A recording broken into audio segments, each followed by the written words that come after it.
Alors bonjour, c'est notre troisième vidéo concernant la géométrie dans l'espace. On commence par un petit cadre étude analytique de la sphère. Par une définition qu'on va lire ensemble, soit oméga un point de l'espace et R un nombre réel strictement positif. La sphère S de centre oméga et de rayon R, c'est quoi? Et l'ensemble des points M de l'espace qui vérifie oméga M égale à R. Cette sphère sera notée par S oméga R. Alors à partir de cette définition, on va trouver une propriété qu'on va un petit peu expliquer comment on a trouvé cette propriété-là. C'est en passant à déterminer les coordonnées. Donc je vais écrire soit un oméga de coordonnées A, B, C et un point M de coordonnées X, Y, Z. Alors après, on va calculer le oméga M.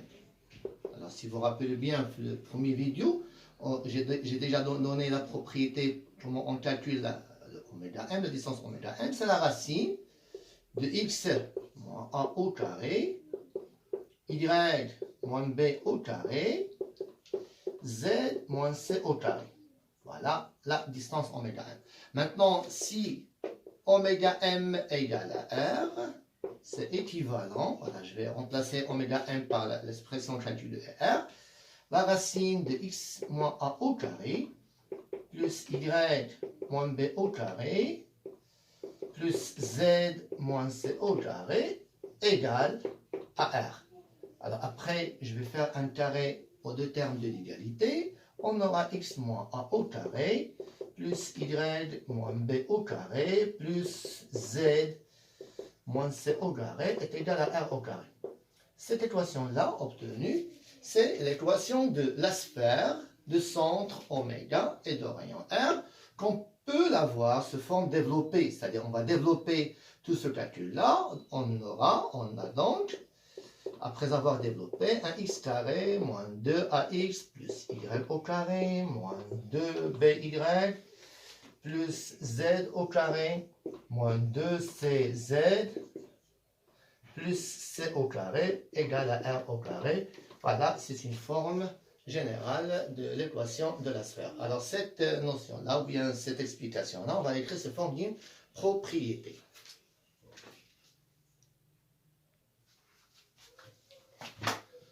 Voilà, maintenant j'ai énoncé la propriété, on va la relire ensemble. Une équation de la sphère de centre oméga ABC et de rayon R est x moins a au carré plus y moins b au carré plus z moins c au carré est égal à r au carré. On peut la développer et la rendre sur la forme que vous remarquez là au tableau, c'est x carré plus y carré plus z carré moins 2ax, moins 2by, moins 2cz, plus d avec d. Voilà son expression. Bon, après, on va faire un petit exemple sur cette partie-là. Exemple. Voilà un exemple.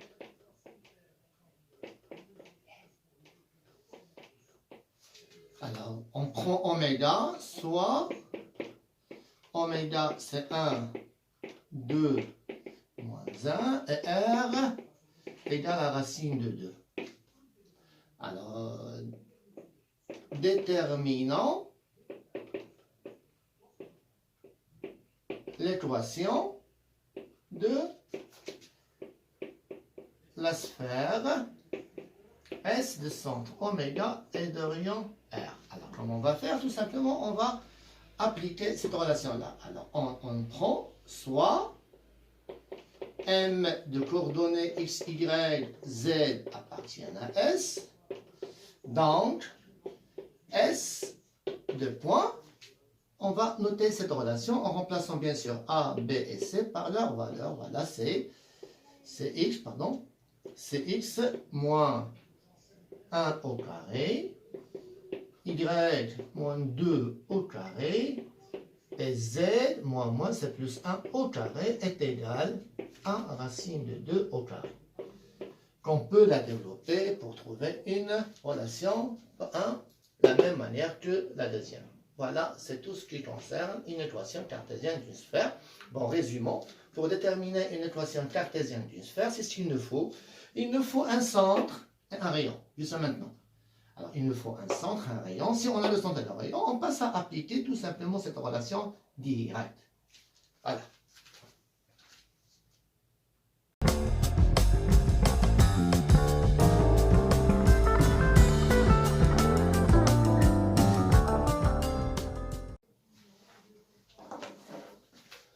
Alors maintenant, passons à petit a, équation cartésienne d'une sphère définie par l'un de ses diamètres. Alors d'abord, on va définir quelque temps un diamètre d'une sphère. Bon, si on prend une sphère de centre oméga et d'un rayon R, voilà une sphère de centre oméga, je vais expliquer là en bas, oméga de rayon R. Alors, toute droite qui passe par le point oméga. Voilà, maintenant si on prend par exemple un point là, une droite là, qui passe par oméga. Cette droite-là, elle coupe la sphère en deux points. Voilà un point A et un point B. Ces deux points A et B sont symétries par rapport à oméga. Le segment AB, voilà, c'est ce segment-là, voilà, c'est ce qu'on appelle le diamètre de la sphère S oméga R. Alors, j'ai défini une autre fois qu'appelle-t-on un diamètre d'une sphère. Après, on va écrire une propriété maintenant. On va faire une propriété. Voilà. Propriété.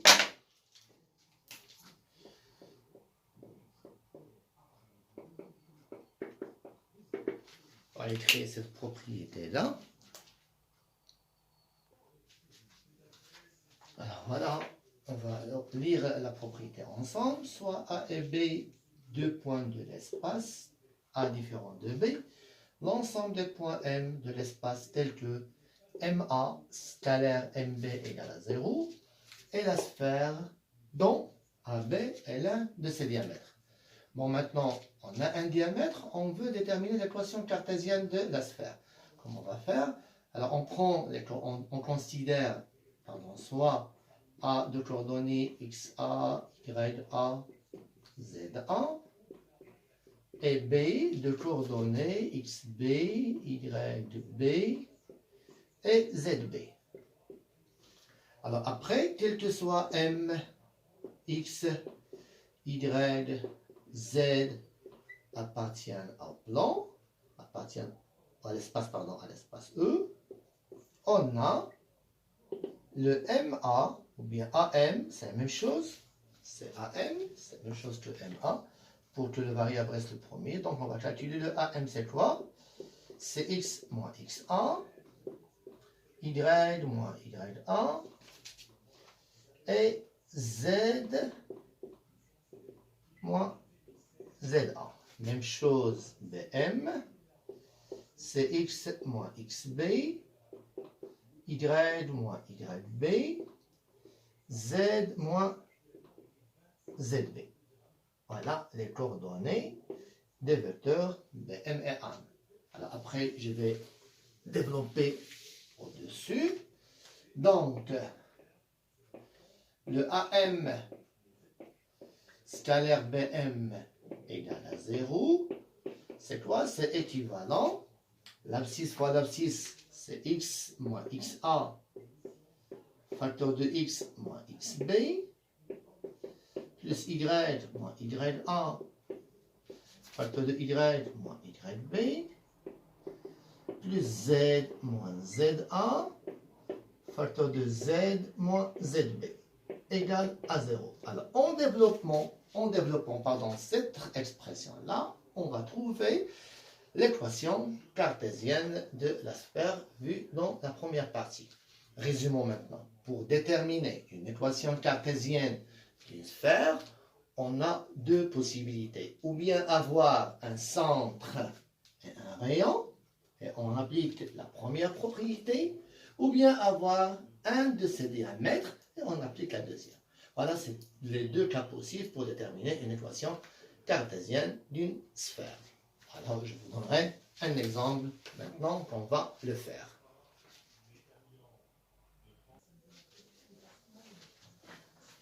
Alors voilà l'exemple, on va le faire ensemble, déterminer une équation de la sphère S définie par l'un de ses diamètres AB avec A de coordonnées 1, moins 2, 3, B, 2, moins 1, 0. Alors on va passer au calcul. On prend soit un point M, X, Y, Z appartient à la sphère S en A. On va maintenant calculer le AM. C'est comme dans la propriété. AM, c'est X moins XA, Y moins YA, et Z moins ZA. Voilà le AM. Après, on calcule le BM. C'est X moins XB, Y moins YB, et Z moins 0. Oui, on a la sphère S d'équation, c'est AM scalaire BM égale à 0, c'est équivalent maintenant. Voilà, c'est X moins 1, facteur de X moins 2, Y plus 2, facteur de Y plus 1, et finalement Z, facteur de Z moins 3 égale à 0. Et on développe. Voilà, maintenant on aura l'équation de la sphère, c'est la forme. X carré, je vais développer, moins 3x plus 2, y au carré plus 3y plus 2, et z au carré moins 3z égale à 0. On va, c'est x carré plus y au carré, on va l'écrire sur la forme globale, moins 3x plus 3y moins 3z plus 2 et 2 et 4 égale à 0. Voilà l'équation cartésienne de la sphère définie par l'un de ses diamètres AB.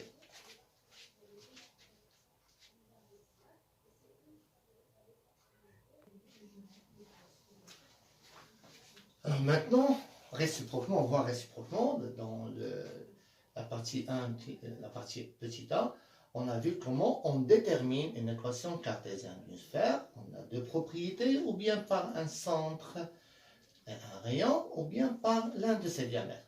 Ces deux propriétés sont fondamentales pour déterminer une équation cartésienne d'une sphère. Maintenant, on va voir inversement. On se donne un ensemble défini par, un ensemble de points définis par x carré plus y carré plus z carré plus ax plus by plus cz plus d égale à 0. Et on va voir dans quel cas cet ensemble-là, c'est une sphère, et dans quel cas, c'est une autre chose. Bon, on va commencer par l'expression, on va essayer de la faire ensemble. On a x carré plus y au carré plus z au carré plus ax plus by plus cz plus d égale à 0. Bon, qu'est-ce que je vais essayer de faire? Je vais essayer de chercher une identité remarquable pour chaque variable, pour le x, pour le y et pour le z. C'est-à-dire, apparemment, je vais rassembler les x avec les x, les y avec les y et les z avec les z. C'est x carré, alors, plus ax, y au carré plus by, z au carré plus cz. Après, maintenant, je vais le ramener de l'autre côté. Voilà, moins d. Après, je vais essayer de trouver identité remarquable pour x, pour y et pour z. C'est la même chose qu'on a vu en commun, la forme canonique, là, qu'on a trouvé l'année dernière pour déterminer l'équation cartésienne différentielle. Alors, qu'est-ce que je vais faire? C'est x carré plus ax, plus je vais ajouter la moitié du coefficient de a au carré. Alors, a sur 2, le tout au carré. Alors, je ferai de même pour le y au carré plus by plus b sur 2, le tout au carré. Et je ferai de même pour z. Z au carré plus cz plus c sur 2, le tout au carré. Égal. Alors, je vais ajouter de l'autre partie même nombre. C'est-à-dire c'est a au carré sur 4, b au carré sur 4, voilà. Et c au carré sur 4 et moins d. Alors après, regardez bien, là, si l'identité remarquable, c'est x plus a sur 2, le tout au carré. Et là, c'est y plus B sur 2, le taux au carré. Et finalement, c'est Z plus C sur 2, le taux au carré. Et là, je vais rendre le taux en même dénominateur. C'est A au carré plus B au carré plus C au carré moins 4D sur 4. Alors maintenant, qu'est-ce qu'on va faire? On va discuter selon le signe de ce nombre-là. Si, première chose, A au carré plus B au carré plus C au carré moins 4D est négatif. Alors voilà, ce nombre-là est négatif. Ces trois termes sont positifs, donc c'est impossible. Alors donc, l'ensemble, je vais noter l'ensemble T, je vais le noter par T, l'ensemble taux est égal à l'ensemble vide. Donc pas de point. Si maintenant, le A au carré plus B au carré plus C au carré moins 4D égale à 0, alors là, elle est nulle. Alors la somme des trois termes est nulle, si les trois termes sont nuls. La somme de trois termes est nulle, si les trois termes sont nuls. Alors donc, dans ce cas-là, on a x plus a sur 2 égale à 0, y plus b sur 2 égale à 0, et z plus c sur 2 égale à 0. Finalement, on trouve x est égal à moins a sur 2, y égale à moins b sur 2, z est égal à moins c sur 2. Donc, l'ensemble T, c'est quoi? C'est le singleton oméga moins A sur 2, moins B sur 2, c'est un point, et moins C sur 2. Voilà, deuxième point.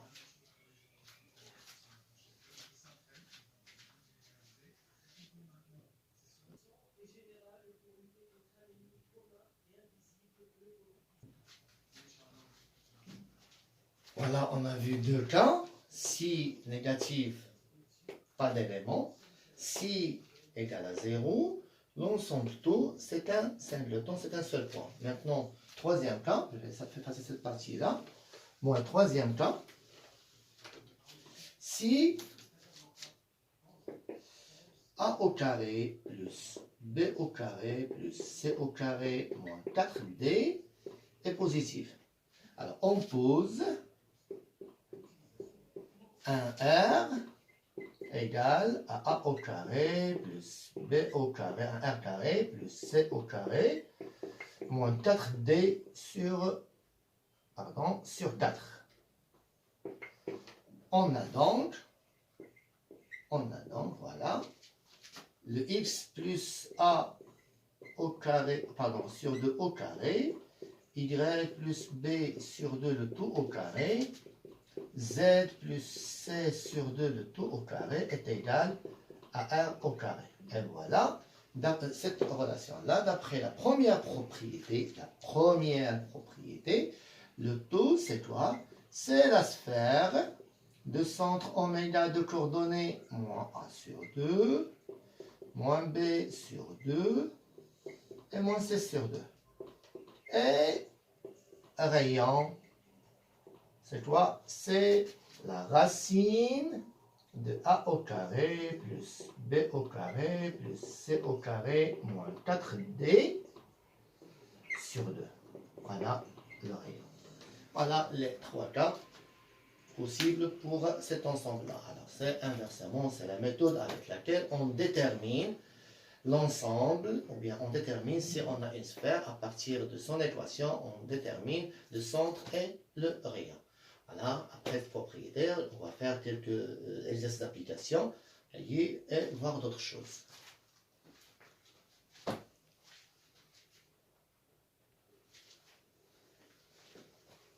Alors, voilà l'exercice d'application. Déterminer dans chaque cas l'ensemble des points M ici égale Z, tel que le cas E1 et le cas E2. Alors, on va la faire ensemble. Regardez bien comment je détermine l'ensemble E1. Je vais procéder de la même manière que la propriété. J'ai ramassé les X avec les X, voilà. Les Y avec les Y. Et les Z avec les Z. Les nombres vers l'autre partie. Après, je cherche une densité remarquable pour X, pour Y et pour Z. Comment? C'est facile. Alors, j'ouvre la parenthèse, c'est X.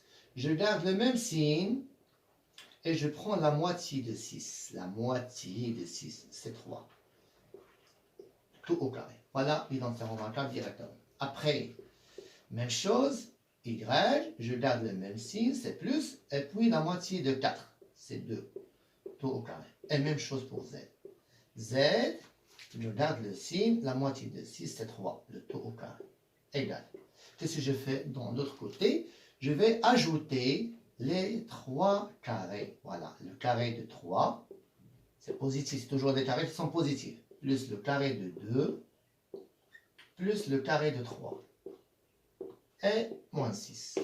Après, ça y est, c'est terminé. X moins 3 au carré. Y plus 2 au carré. Z moins 3 au carré égale. Là, c'est un calcul à faire. Pardon.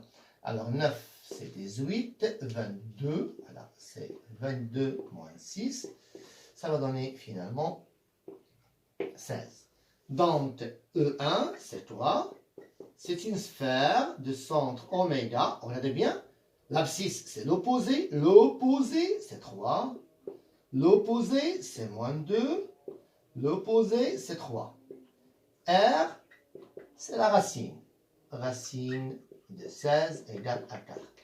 Et voilà, on a bien déterminé l'ensemble E1. C'est une sphère de centre et de rayon. Alors, essayez de faire de même pour le E2. Je vous la laisse d'essayer de le faire vous-même.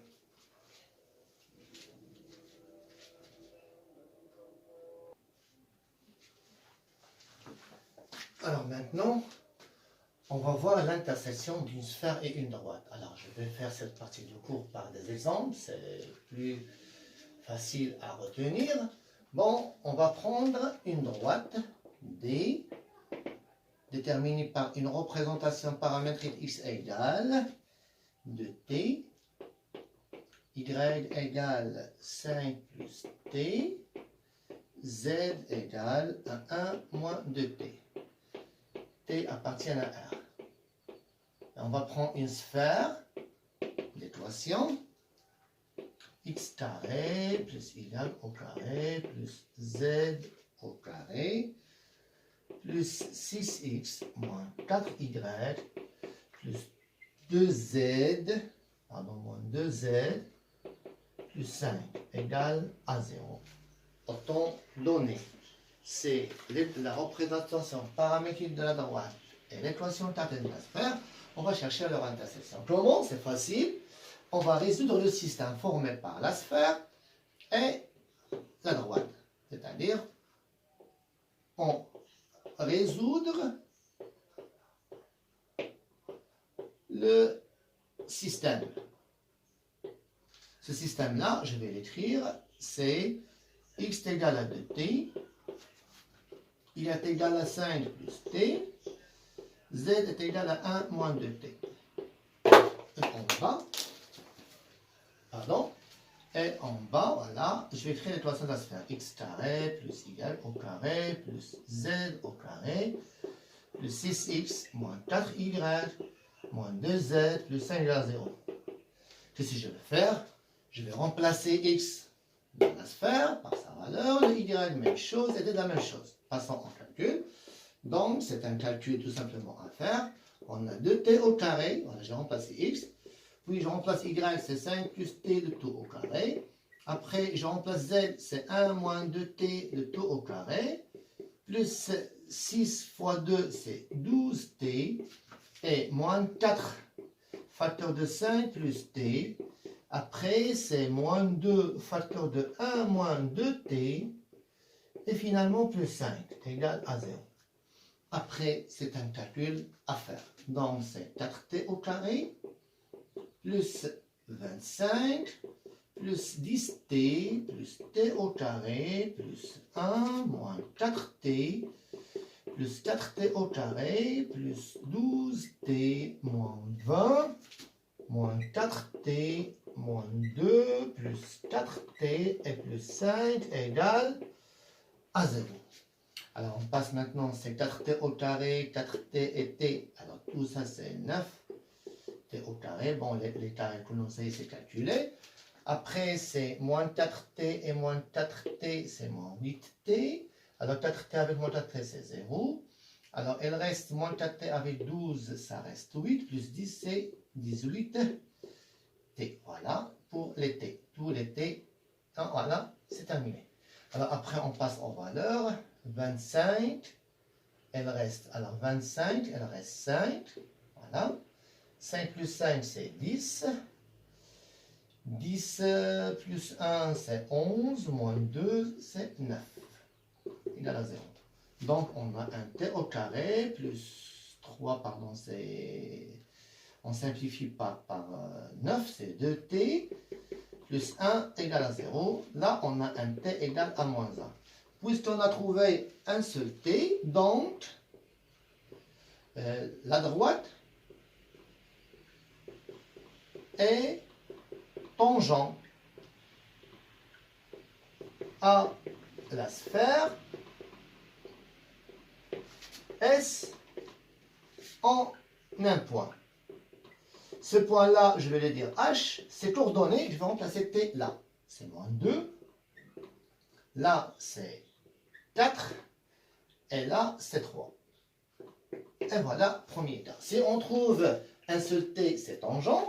Si on ne trouve pas de T, c'est l'ensemble vide. Si on trouve une équation de second degré, on calculera delta, on trouve 2T. Dans ce cas-là, on dit que la droite perce la sphère en 2 points. Elle perce. Elle va traverser la sphère en 2 points, qu'on va les déterminer de la même manière que j'ai déterminé le point tangent.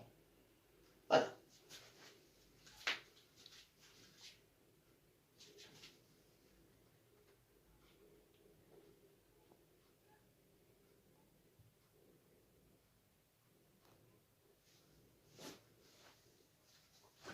Pardon, je vais relire maintenant parce que le tableau n'était pas bien clair. Alors, regardez bien, j'ai fait un calcul. Jusque-là, on a trouvé une densité remarquable, on a trouvé t égale à moins 1. Donc, si on trouve un seul t, je répète, donc la droite est tangent à la sphère S en un point H. Avec le H, comment j'ai trouvé? J'ai remplacé la valeur de t dans la représentation paramétrique. Là, et là, et là, et j'ai trouvé H. Voilà, c'est tout.